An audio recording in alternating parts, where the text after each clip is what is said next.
Hi, my name is Aya, you're watching Aya Reads, and I'm here to do my most anticipated July new releases.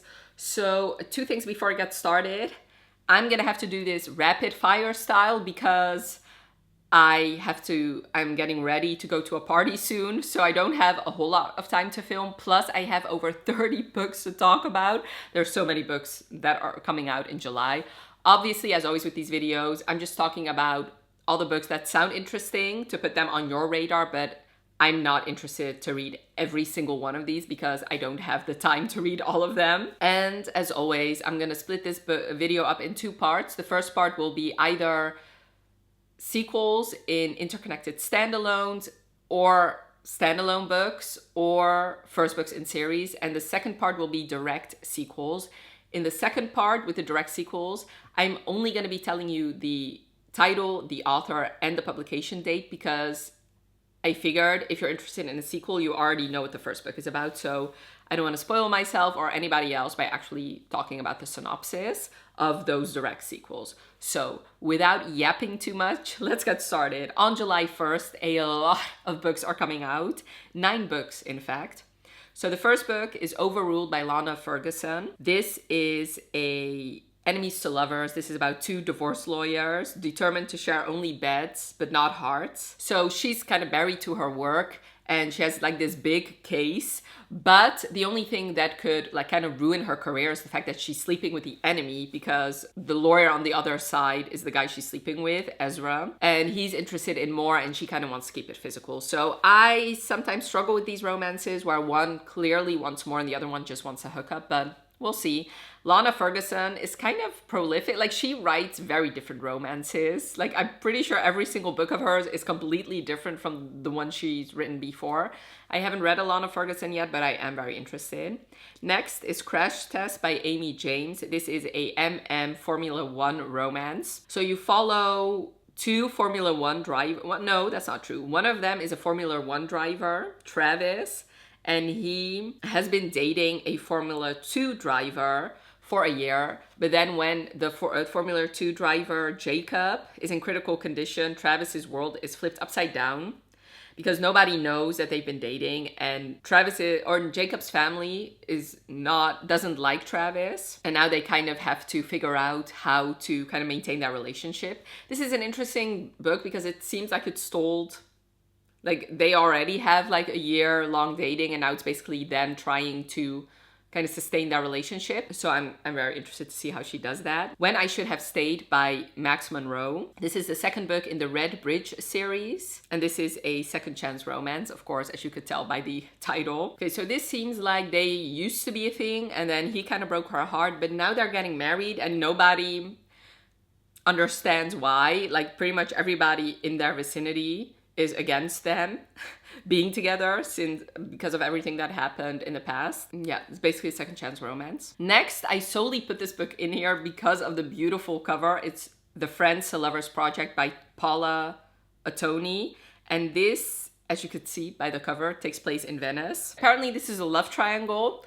I'm not sure if I'm that interested in it, but basically LA chef Daisy goes to Venice to basically start her new life. She goes with Jeremy, her best friend, and she's kind of trying to see if they can be more than friends. Enter Lorenzo, the hotel concierge by day and violinist in his dreams. He's gonna be like their personal guide to romance, but there's gonna be a love triangle here. So I'm not the biggest fan of love triangles, but anyway, the next one is kind of interesting. Once again, the only reason it's here is because of this beautiful, beautiful cover. It's Tenderly I Am Devoured by Lyndon Clipstone. So this is basically a fantasy horror gothic romance.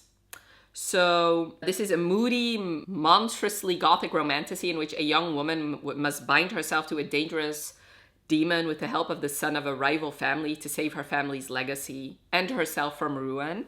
And you know, that is all I need to know. Apparently there is also a bacchanalia, however you pronounce that. But basically that is like an orgy, so I don't know. Listen, this is also a young adult book, so I'm interested to see how that's gonna work out. But this beautiful is just so beautiful. Like, this cover is just so beautiful, like mesmerizing, hauntingly beautiful. Moving on to A Forbidden Alchemy by Stacey McEwen. And this is also a romantasy. This stunning slow burn romantasy follows a fated pair who uncover a world-changing secret and are thrust into a violent class war, navigating love, loss, and devastating betrayal. So basically you follow Nina and Patrick, and both of them are from this mining town that just like basically is like the lower classes. And then both of them get invited to join the artisans, who basically are like the most powerful class. And they discover like a secret that artisans are not born, they are chosen. Eventually, both of them are on opposite sides of this class war because Patrick desperately wants to go back to the mining town and Nina wants to basically stay an artisan. So this sounds like it could be very, very good or very, very bad. So we'll have to see. Den of Liars by Jessica Olsen. This is a young adult romantasy about a young thief attempting a daring casino heist during a high-stakes tournament. She's torn between two warring brothers. So yeah, I said quick and to the point. Okay, next is another young adult, and this is also such a cute, beautiful cover. So The Coffee Shop in an Alternate Universe by C.B. Lee. A geeky overachiever determined to save the world through science and a troublemaker chosen one lashing out against her destiny, meet and fall in love in a magical coffee shop as their two very different universes begin to collide. So basically Brenda lives in our world, and through circumstances she ends up in an alternate universe where there's magic and a chosen one, and this is a female-female romance. This cover is just the cutest thing I've ever seen, and it sounds adorable. The Summer You Were Mine by Jill Francis, another book that actually takes place in Italy. So this is a beachy second chance romance set in Chiavari, a small city on the Italian Riviera. And basically you follow Ellie and Cristiano. They've known each other their entire lives, and both of their families live or hail from this small Italian city. Their grandparents are friends and their parents are friends, and they were friends until one brief moment 14 summers ago, and they were more than that.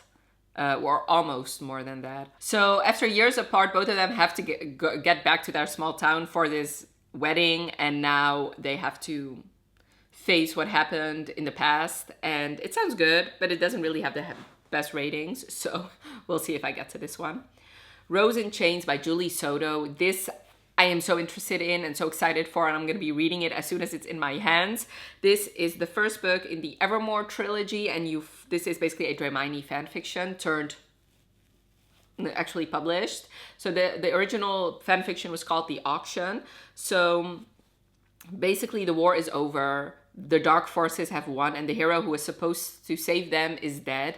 And now our main character, Bryony, is basically sold in an auction. Tovan, the high ranking, and Tovan is the one that buys her, and it's their romance. But this is the first book, so I'm pretty sure this is not going to end in an HEA yet. So that basically check your triggers, because like obviously this is a kind of like a master-slave dynamic.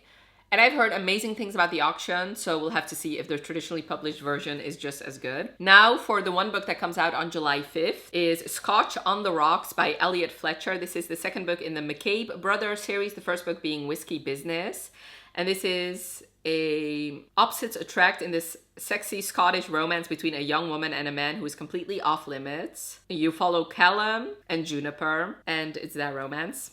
And she apparently, so one McCabe brother is in love with her best friend, one is her ex-fiance, and one is super hot, small town hero Callum. So that's interesting that his brother is her ex-fiance. Moving on to the books that come out on July 8th. The first one is another Dramione fanfiction, The Irresistible Urge to Fall for Your Enemy by Bridget Knightley. This is slow burn enemies to lovers. He's an assassin and she's a healer, and she's the only one that can save him. And they have to kind of work together to investigate the mysterious reoccurrence of a deadly pox, and they find themselves ardently denying their attraction, which only fuels the heat between them. This cover is fun, and I am very excited to read this one. Next is The Terror at the Gates by Scarlett St. Clair. Scarlett St. Clair is an interesting author for me because her synopses always sound very great, but I've read one book by her and I wasn't the biggest fan. But this is a feminist retelling of Lilith. and she will rise from the ashes of her former life to destroy the ancient power that stole everything she loves. She's the beginning and the end. She's peace and chaos. She's terror knocking at the gates. Okay, so basically, she's estranged from her powerful family. She finds refuge in Nineveh, a district in the city of Eden devoted to sin. She needs the help of the only man that can help her. So he is part of the ruling family of this city. And I don't know, it sounds so good. But we'll see if it's actually good. Next is Soul Gazer by Maggie Rapier. And this is a pirate romance, which I tend to love those. Sorsha yearns to be powerless, cursed from childhood with a volatile magic. She's managed to imprison it within, living under constant terror that one day it will break free. Horrified at her loss of control, her parents offer her hand to the cold and ruthless Stone King. Knowing she'll never survive such a cruel man, she realizes that the only path forward is that she must break her curse. And on the eve of her wedding, Sorsha seeks out the legendary Wolf of the Wild, a feral, silver-tongued pirate, to help rid her of her deadly magic. And of course, they fall in love. This cover is beautiful. This sounds like so much fun. The Undercutting of Rosie and Adam by Megan Bannon. This is the third book in the Heart and Mercy series, the first book being The Undertaking of Heart and Mercy. So this is a interconnected standalone, I'm pretty sure, in this romantasy series. So immortal demigod Rosie Fox has been patrolling Tonria for decades, but lately the job has been losing its luster. In fact, after 157 years of being alive, everything is beginning to lose its luster. When Rosie dies again, by electrocution again, after poking inside a portal choked with shadowy thorns only she can see, she feels stuck in a rut that is her unending life. Until the portal's inventor, Dr. Adam Lee, must come in person to repair the damage. And it's going to be their romance. I've heard amazing things about this series. I've not started it yet, but I mean, I probably should. Then the only book that comes out on July 11th is Wrangled Love by Anne Einerson. This is a cowboy romance, as you can see. And this is a single dad, nanny, age gap, brother's best friend, small town cowboy romance. So say less. I've heard great things about Anne Einerson. Once again, I've never read a book by her. But this sounds like heartless, of course. I mean, hopefully it's done well. Next, the books that come out on July 15th. The first one is A Witch's Guide to Magical Innkeeping by Songu Mandana. Okay, so Sarah Swan used to be one of the most powerful witches in Britain. Then she resurrected her great aunt Jasmine from the very recently dead, lost most of her magic, befriended a semi-villainous talking fox, and was exiled from her guild. Now she slightly reluctantly and just a bit grumpily helps her aunt run an enchanted inn in Lancashire, where she deals with her quirky guests' shenanigans. Enter Luke Larson, handsome and icy magical historian who arrives on a dark winter evening and might just know how to unlock the spell's secrets. Oh yeah, because she found a spell that could hold the key to restoring her power. And I'm pretty sure it's gonna be that romance. So her first book, which is very much like the covers are similar. I'm not sure. It seems like they are connected, but like loosely. The first book is The Very Secret Society of Irregular Witches. I'm not sure if it's technically a series, but I mean, the covers are very much similar. So yeah, I need to read a book by her because they sound so cozy and fun and like everything I love. I love these cozy witchy books. Next is Roll for Romance by Lenora Wood. This sounds like the geeky book of my dreams. So it's about two fledgling tabletop gamers find themselves falling for each other both in and out of their weekly D&D sessions. So this is a Dungeons and Dragon romance. You follow Sadie, who has declined her best friend's standing invitation to join his Dungeons and Dragons campaign. But when she unexpectedly loses her marketing job and flees New York City to spend the summer with him in small town Texas, she also runs out of excuses to say no. But she never expected Noah Walker, the handsome, outgoing bartender, roped into joining them to basically switch up her plans. In the game, she is a goddess of luck with spells to heal her companions, and he is a traveling bard. And while Jaylee finds herself succumbing to the bard's charms over the course of their party travels, Sadie also begins to fall under Noah's spell. So this sounds like so much fun. This actually kind of reminds me of Well Met by Jen DeLuca, although I don't think these two actually hate each other, but in that book, they were like playing, like they were flirting in their Renaissance character. So this sounds so much fun, and the cover is also very fun. Next is How to Sell a Romance by Alexa Martin. So this is like a pyramid scheme romance or something great. So you follow Emerson Pierce, who's a kindergarten teacher, but it doesn't pay very well. So she hears about Petunia Lemon, an opportunity to sell makeup products, make some extra money, and meet a group of skincare aficionados. And she meets investigative reporter Lucas Miller, whose wife joined Petunia Lemon, drained their savings, and filed for divorce. Now he's a little bitter and a lot single. So he is determined to expose the company. So he goes to infiltrate their largest convention, and he starts talking to this gorgeous woman at a bar until he realizes that she's actually his son's kindergarten teacher. So she's basically off limits, but they kind of work together to expose this pyramid scheme. And of course, they're going to fall in love. Next is Made for Each Other by Lynn Painter. So this is a romance between a millionaire and a house cleaner. And it basically like a marriage of convenience type of thing, or a fake dating thing. So she's a fake cleaner, she's a professional cleaner, and her apartment has an infestation because of building-wide outbreak. And the guy she's cleaning for, she knows he's always out of town, so she decides to stay at his apartment until his parents show up, and they think that she's his girlfriend. So when he hears about it, he's like, you know what? Why don't you fake date me? Because the reason they think she's his girlfriend is he invented this girlfriend to keep his parents off his back, since he's always working, and now they actually enter this fake dating thing, and he'll provide her everything she needs during their arrangement. And of course, they're gonna fall in love. The Enchanted Greenhouse by Sarah Beth Durst. So these books, kind of they're romantasy, but really they're cozy fantasy. But these covers are gorgeous. And this one, how beautiful is that? Oh my God. Anyway, moving on. So this is about Terlu, who broke the law because she was lonely. She cast a spell and created a magically sentient spider plant. As punishment, she was turned into a wooden statue tucked away in an alcove in the north reading room of the great library of Elysium, until one day she wakes in a cold of winter on a nearly deserted island full of hundreds of magical greenhouses. She's starving and freezing, and the only other human on the island is a grumpy gardener.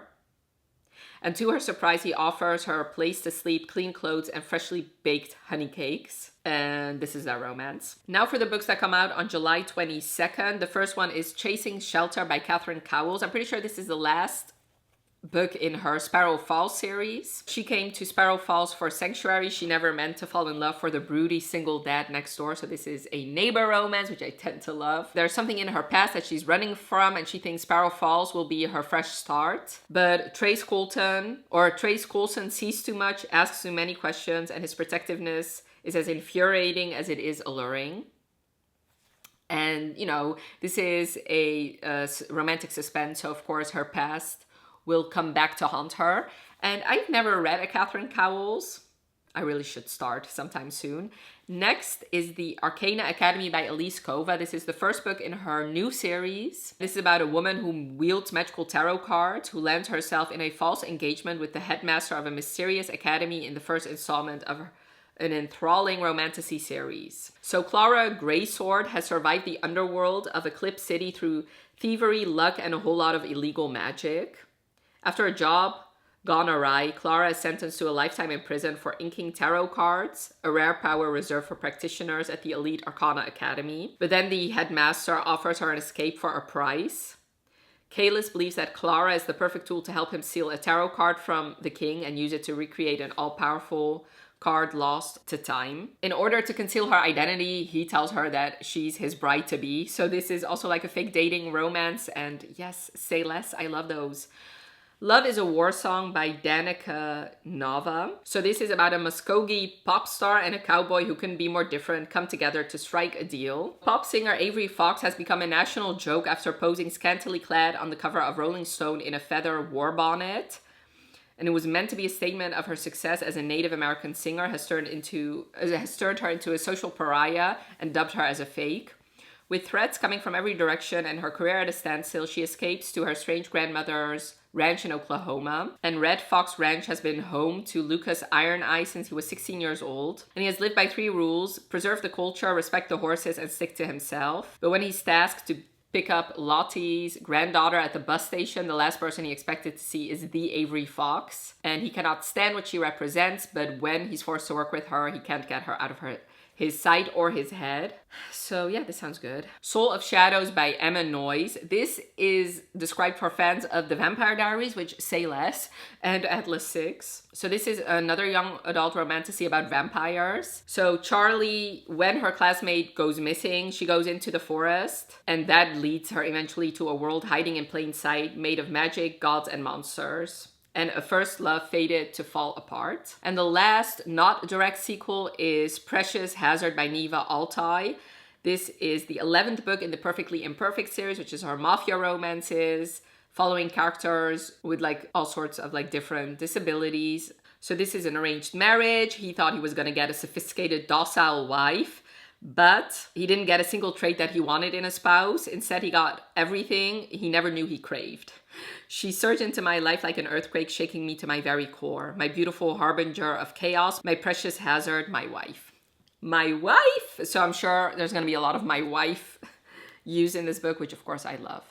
Now for the direct sequels, City of Smoke and Brimstone by Kayla Edwards, which is the 4th book in the House of Devils series, the first book being City of Gods and Monsters, and this one comes out on July 8th. Lore of the Tides by Annalise Sobrana. This is the sequel to Lore of the Wilds, and this one also comes out on July 8th. On July 15th, The Nightshade God by Hannah F. Witten comes out. This is the 3rd book in the Nightshade Crown series, the first book being The Foxglove King. Another book that comes out on July 15th is The Jasad Crown by Sarah Hashem.